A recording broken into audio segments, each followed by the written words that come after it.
Hey everyone, and welcome to the beautiful country of Cambodia. This is the third episode in our Cambodia series, and today we're taking you along on our journey from our arrival in Phnom Penh all the way to Siem Reap, the cultural heart of the country and home to the iconic Angkor Wat.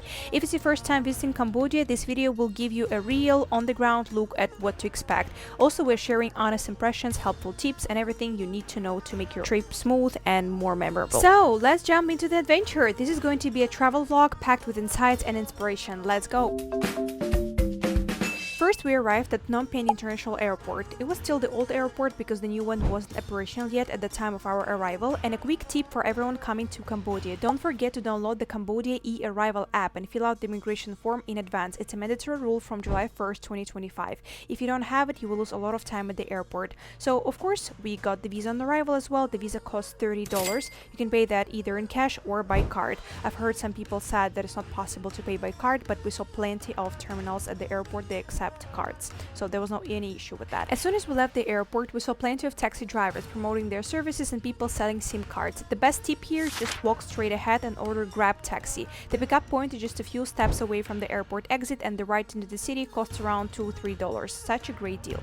Also, don't buy a SIM card at the airport. It's much better and cheaper to get one in the city. I'll share more about this later. Once we arrived at the hotel, we were honestly very happy because we were a bit tired from the trip, and the hotel is called Check-In. I definitely recommend it, guys. It cost around $40 a night, and we absolutely loved our stay. Here's a quick tour to give you a better idea.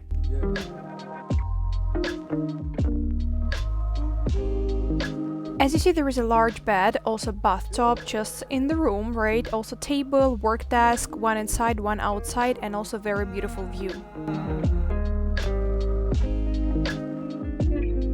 So the next morning we woke up, had breakfast at the hotel, which by the way was amazing and already included in the price, and then we headed out to buy a SIM card and exchange some cash. The best place to do this is the store called Wings. Remember this name and always go there. We got a SIM card for just $10 compared to the $25 that we got offered at the airport, and we also exchanged some cash for Cambodian reals. A quick tip here: if you already have US dollars in cash, you don't actually have to exchange money. The main currency here is US dollar. Of course, we have the Khmer real, but it's used only to round up the change. Also, as you see, we took a tuk-tuk, which you can also order through the Grab app. This is amazing option, is much cheaper than the regular car. It costs around $1 for the whole ride, well, sometimes $1.50. And then we set off to explore the main attractions of the city. Mostly tourists stay in Cambodia's capital for a day or two. We stayed for a week, so I won't cover everything we did. That's gonna be in a separate video. But if you're here for a short visit, remember, here is a must list to do. Visit the Royal Palace and Silver Pagoda. It's a complex of buildings which serves as the official royal residence of King of Cambodia. And then don't forget to go to Tonle Sap Genocide Museum or S21 prison and the killing fields, one of the most haunting experiences you may ever have, and something that will completely change your perspective on Cambodia. To be honest, I'm still shocked by how many people don't know about the Khmer Rouge and what Cambodia went through not so long time ago. And just a reminder, this site was once just a regular high school, but during the Khmer Rouge regime it was transformed into detention center. You must walk through the classrooms, stand on the same floors that still have the weight of the history in them, and reflect on the incredible resilience of the Cambodian people. It's hard to believe how this country has come in a such short time in a very beautiful way as of right now.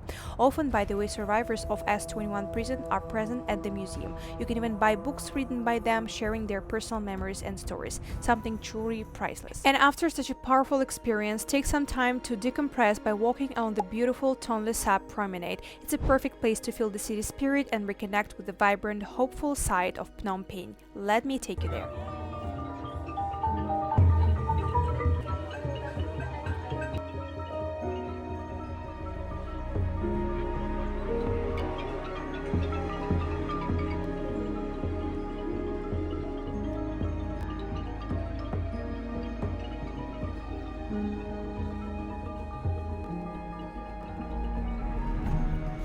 And of course, don't forget to try local food in Phnom Penh. There are countless local restaurants serving Khmer cuisine, especially amok, a delicious dish made with fish and coconut, lok lak, which is beef with rice, very delicious.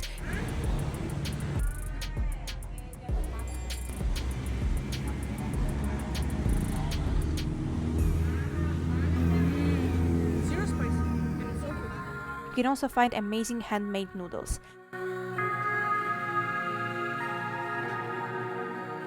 There are also plenty of international options. for example, Japanese restaurants, tasty Korean barbecues, and much more. If you're searching for halal food, there's also plenty of options here, Lebanese restaurants, Syrian, and etc.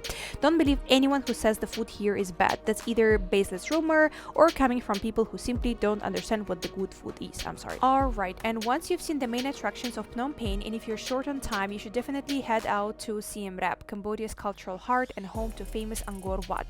Now, hear me out. The most practical way to get there is by bus, since flights can be actually pretty expensive, up to $200 or something like this. When it comes to reliable bus companies, look for Giant Ibis, Mekong Express, and Virak Express.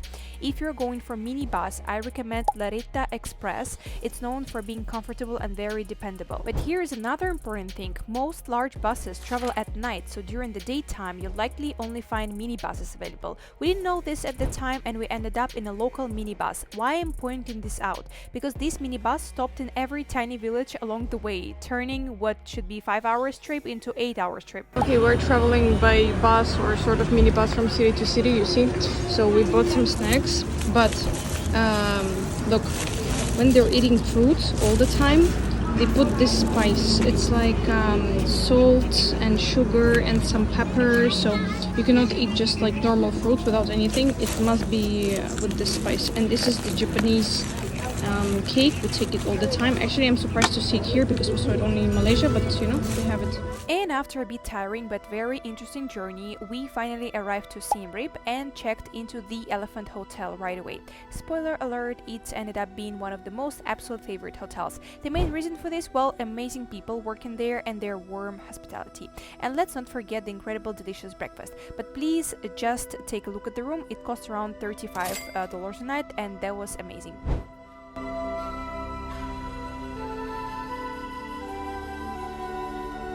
Okay guys, so we arrived, well, first it was like a bit messed up trip, okay?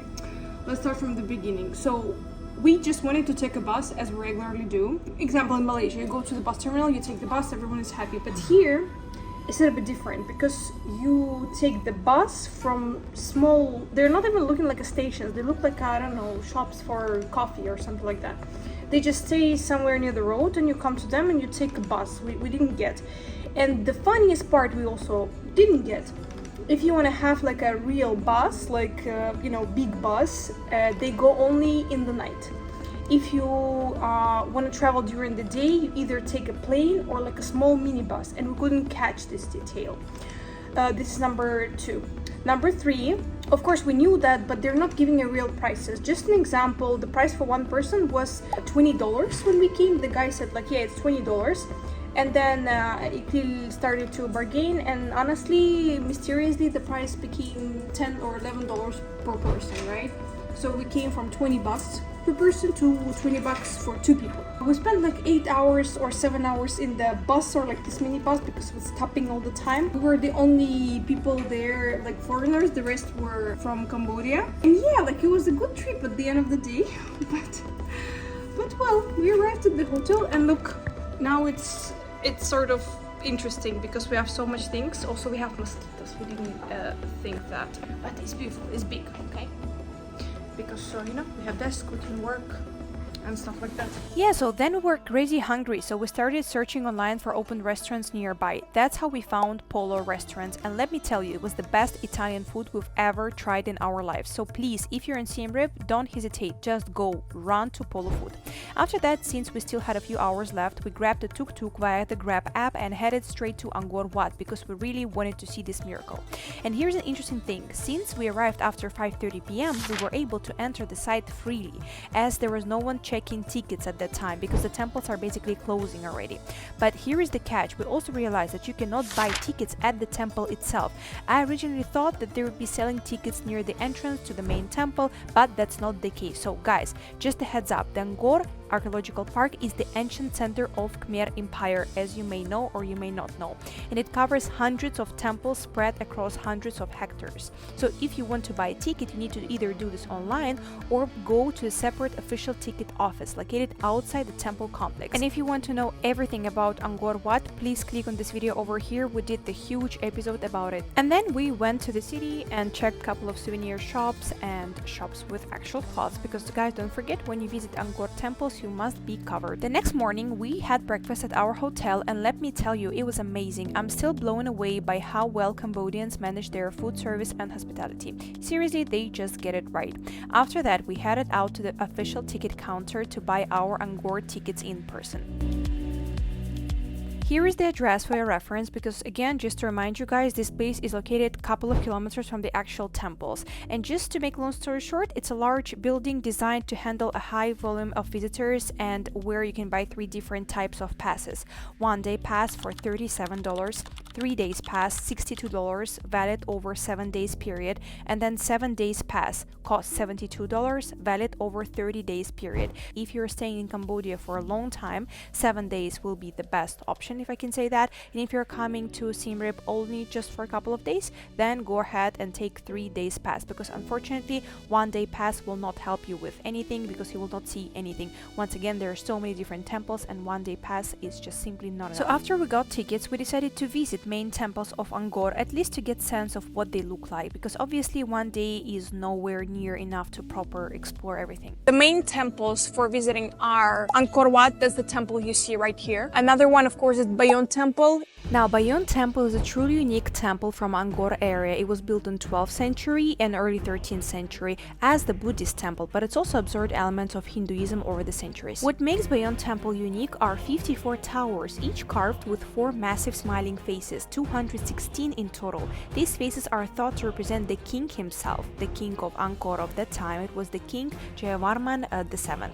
And basically speaking, this temple is symbolizing the divine authority of the ruler. Also, the temple's walls are covered with more than 11,000 figures depicting everything from the epic battles to scenes of daily Khmer life, even a naval battle against the ancient Cham people. And here's an interesting fact: when French archaeologists found Bayon Temple in the 19th century, they thought it was just a mass of stones. They did not even understand it was a temple. They had no idea that hidden amount of rubble was one of the most unique and powerful temples ever built. Also, Ta Keo Temple, this is the temple, the tree temple where Lara Croft was shot. Phnom Temple is probably one of the most famous temples in Angkor, built at the same time as Bayon Temple, 12th-13th century, by the same king, King Jayavarman VII, as the Buddhist monastery and university. What makes Ta Keo so special is that it's been left mostly in the same condition as it was when rediscovered, with thick roots wrapped around its towers and walls, giving it a wild, mysterious feeling.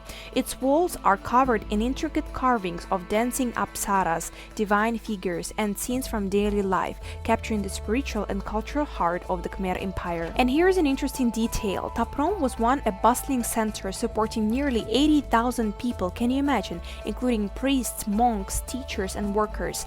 It even had its own hospital and library, making it not just a temple but a small city within the jungle. And of course, you might recognize this temple from the movie Lara Croft Tomb Raider, which makes it even more famous around the world. It's crazy. I call it the tree temple. Yeah, they call it, well, yeah, people call it the tree temple, but there is another name, of course. It's sick. It just shows, honestly, to me, how much human is strong, but at the same time miserable, because nature will take everything. Sure. Or Allah, let's put it this way. And also, what is interesting for me, because, you know, these stones, they stay here for hundreds of years, let's put it this way, right? There is some smell, you cannot replace it or describe it with anything. In all the temples we go, we see this smell. Yeah, look at this. So it's like a mixture of some plants. The roots are everywhere. Some mold, something. Yeah, roots are everywhere. Now I understand why photographers and film directors, they come to Cambodia, because it's rich. True.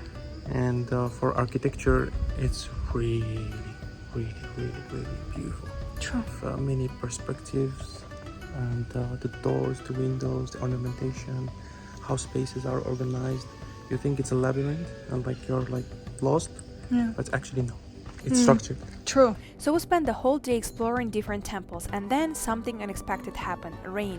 To be honest, the atmosphere in Angkor during the rain is truly special. The temples look mystical, the candles inside the pagodas burn with warm, vivid glow, and it feels like history itself is hiding in the raindrops sliding down those ancient stones. And after standing there for a few minutes, completely soaked, we decided it was time to recharge. We found a local cafe just near the Angkor Wat and ordered a delicious chicken soup, and it cost just $1.50. We were going to Angkor Wat and the rain started, but it's okay because we were prepared. You see, we bought the rainy coats, we have helmets, right? It feels winter. It feels winter, yeah. So Smell it's like chicken smell chicken soup, rain. It's home.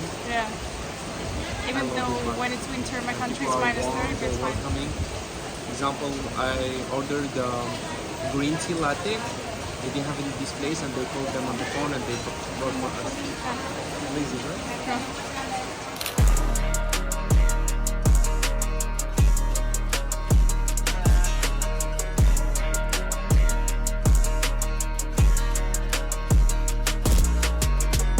But then, as we were making our back to the hotel through the pouring rain, something happened again. I got a tiny bug in my eye, so the first place we ended up was the pharmacy to buy something for my eyes. And I want you guys to show our favorite pharmacy chain in Cambodia, UCare. They have absolutely everything from medications to skin products, all from Europe, US and other parts of the world. So remember this name, UCare. If you need to buy anything, come here.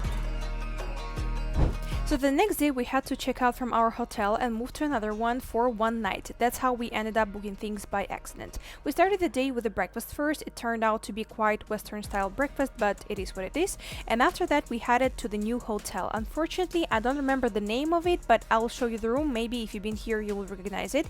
But honestly speaking, it's located very close to Angkor Wat, which is why a lot of tourists choose to stay there so they can get to the temples as early as possible, around like 5 or 4 a.m. But honestly though, I wasn't too impressed with the hotel because it cost around the same price as the previous one, but TV didn't work, the AC also didn't work, and the service wasn't quite as good.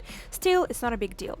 Next, we hopped on a scooter and went off to explore more temples since we had bought 3 days pass. Small spoiler, things didn't go as we planned. So it's the second day we're exploring Angkor temples. Yesterday we have seen the main ones, but today we came to the fourth one. In list, regularly you have a list of popular temples. Despite the fact all the temples they have similar structure, they also have very strong differences. Example, this temple today has a lot of cravings. The pictures carved on the stones, they all dance and they all have either long nails or very long fingers, we don't know exactly, so it's something different. The color of the bricks here is also very different, it's more reddish than black. One of the parts that I'm amazed by is that how Cambodian architects preserve the temples. So unlike some other countries around the world, they're not using modern materials to rebuild the temple. They're just using the stones and bricks exactly the same conditions as they found them to put them back on the place where they used to be and there where it should be. And they leave it just like that. Are you happy to be here? Tell us more about your dream. That's my dream. Yeah, it's weird. So what happened next? The rain started again, but this time we were not prepared at all. We were at Ta Keo temple without even an umbrella. A kind Cambodian local gave us some simple advice. Take off your shoes, leave them on the bottom, accept your fate of getting soaked, and go explore the temple anyway. The temple steps were incredibly steep and slippery. Even on a normal day, it would be easy to lose your footing. So how about the rainy day? They're trying to save them. They're Chinese, stuck there. A mom and her son. You're watching live from Siem Reap, of course. My God. So stay tuned if you want more adventures with Zuleika Victoria.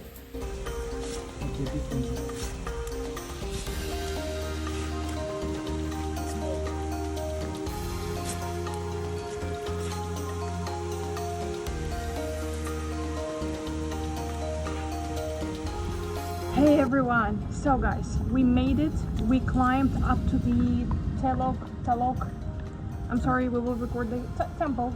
We climbed up to the hill with bare feet. Because, no, you don't understand something. This temple has crazy stairs. Yeah. So it's even dangerous with a normal day to go there, you know? So it's wet right now. And actually we have thunderstorm. I hope no lightning. But we met a Cambodian. He advised to us to remove our shoes. So it's better. Yeah, and we made it. Now we are thinking how to go down. We will make it. Wait. Let's go together. Look. I'm gonna show you something. Look. Okay. And now, by the way, we're wet. Down.